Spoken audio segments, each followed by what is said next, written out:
My goal with this podcast is to wrap. Once we wrap, you guys are going to be in an argument.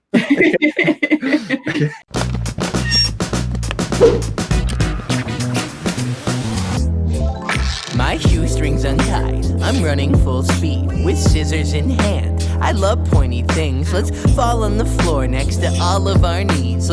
So if you're in a relationship with somebody that also likes keeping, exotic pets and really wants to get new species of tarantulas, do you find it like you guys kind of feed on each other when it comes to buying new species, or is one of you kind of keep the other one in check? Like, how does that work? I think we could probably say when it comes to shows and stuff, obviously because of the whole lockdown thing, we've not been able to go out to any tarantula or entomological shows, that kind of thing. But when we're out together, we're normally hungover as well because we've been drinking the night before with some of the other guys who we know through the hobby. And yeah, it's kind of like you lose all sense of feeling and thought. So it's like, oh, that's pretty. Oh, that's nice. We'll have that one. Oh, you were looking for one of them. And we'll all encourage each other that way. And then we'll come home and be like, what have we done?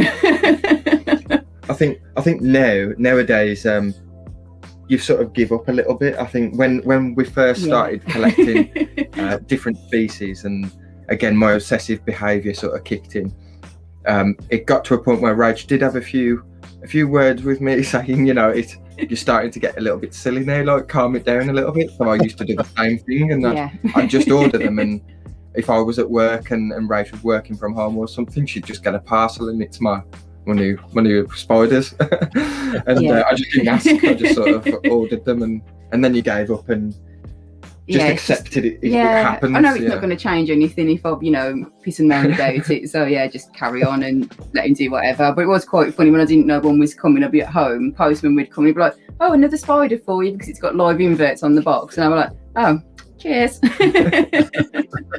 So would you say that Kieran is the one buying the majority of the pets? To be honest, no, I don't think there's been anything I've brought myself for quite a while now, but I think because our collection's quite extensive now, the majority of species that we first wanted when we first got into the hobby, we've got probably most of them now anyway, so it's not like there's anything that we really aim to go out and look for, unless it's a mature male for like a breeding project or something that Kieran's working on. Probably the most expensive spider you've ever brought, wasn't it? Your Ho Chi Minh, was it? Yeah, it was a Orthodoctonine Ho Chi Minh Gold. I think I spent like £400 or £450 on a female, and a Birapes as well. I've got a Birapes female. My goal with this podcast is to wrap. Once we wrap, you guys are going to be in an argument. Yeah, I think that was one as well. I think it was, you hadn't told me how much it was. We were on a live stream, and then it just kind of came tumbling out, and I was like, oh, so that's how much you paid for it then. He wasn't dishonest, he didn't lie to me, he just didn't tell me the whole truth, so I can kind of let him get away with that. And I couldn't just pick that one spider either, so I had to add others into the basket as well, so it didn't travel alone, so we had make it worth the shipping, ain't it? So I got another question for you guys. You both are keeping all these exotic pets. Now, do you have them like split up in your mind, like these are Rachel's and these are Kieran's, or is it just like this is our group collection? Or I don't know how to describe that. I do a lot of the hard work. Don't know. I have to do a lot of the hard work. I think that we just they're all I think they're all both of ours, except for there's a few specific ones that Rach won't touch, just because they're like extremely precious to me. So if anything was to go wrong, so it's not the fear of the tarantula itself, it's the fear of, God, what if it escapes? Oh, he'll never let me live it down. We had is it the sea hoggy? Yes. I can't remember what the full name for it is, but I was doing some feeding the one day, and normally I do the slings, and it escaped, and it was literally in a split second gone. And it's still here it's somewhere. It's still here somewhere. All the other ones that have ever gone missing have always turned up, but that one never did. I was gutted because they're quite hard to. It's not something that you'd find on every website, or you'd find all the time. Yeah. Luckily, we managed to find another one. Yeah, I did find one and did a sneaky buy for you, didn't I? And it was bigger, so I was happy. Yeah. I did replace it. I wasn't the worst wife in the world. I did replace it. Yeah. Do you guys split the responsibility? Like, it's you water this week, I'll water next week, or feed, how do you guys like split up the responsibilities of like rehousing and feeding and all the chores that come along with keeping exotic pets? So the rehousing, if it's a lot of like your Asian old worlds, which to be fair, 90% of our collection are all old world Asian arboreals or fossorials. The ones that have got a little bit more attitude, I tend to just do myself, not because you're not scared of any of them, and she would be quite capable of doing it. It's just I like the fun of doing it, I think. So I sort of take charge with that, don't I? Then you've got like your versicolor, you tend to take care of like some of those, and your avics. Yeah, some more probably like the new worlds, and like with the slings and stuff as well. Like it's quite tedious feeding slings, I'm sure you probably know, but like I end up feeding the slings. Apart from again, some you had was it the Cerio? The Valhallas.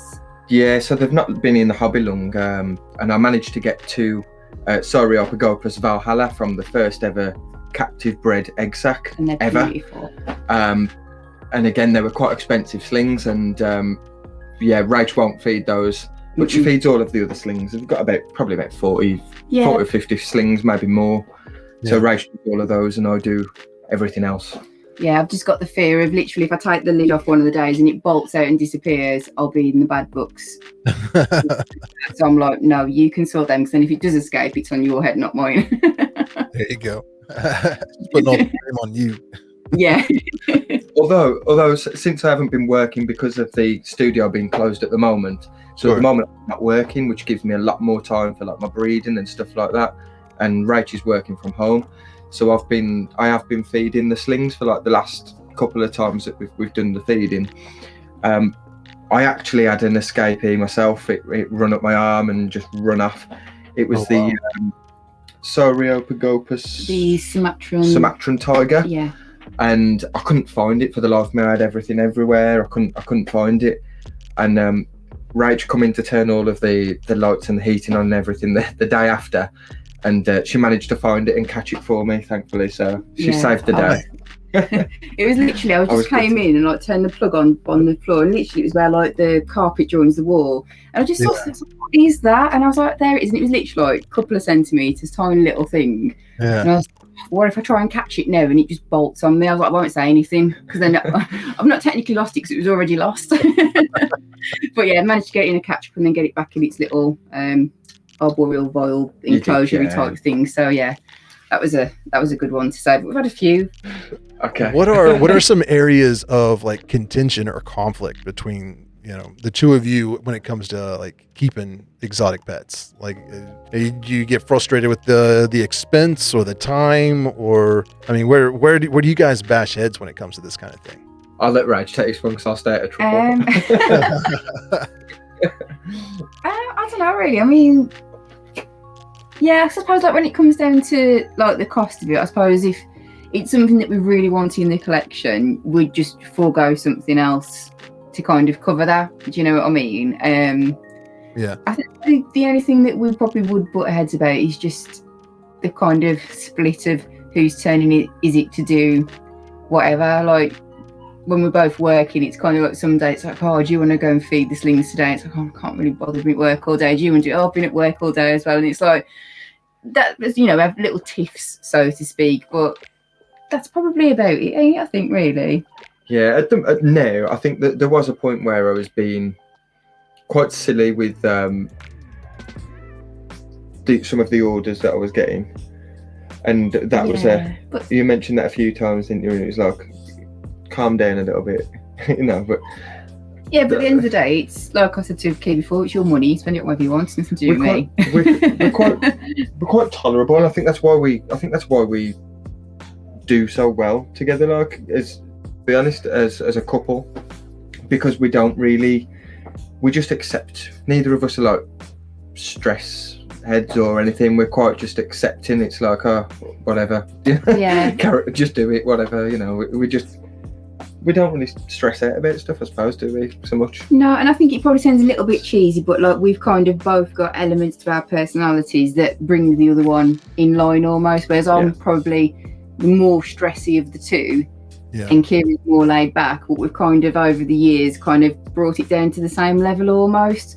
we'll keep each other in check sometimes when we need it, but I'd say 9 times out of 10 we're pretty much on a level, aren't we? Yeah. Rachel reins me in and I'll bring her out of a shell. Like, do you ever have issues like you're getting jealous over some girl showing some attention to Kieran, like either online or at a reptile show or an invert show or something like that? No, I tell them they can have him. For those listening to the podcast and not actually watching, as soon as I asked that question, the look on Kieran's face was, why did I agree to do this? So I better chow down while the food's straight snow. Make my own damn waves inside my own studio. Taking life for what it is, even if it's getting Cold pizza on a Tuesday.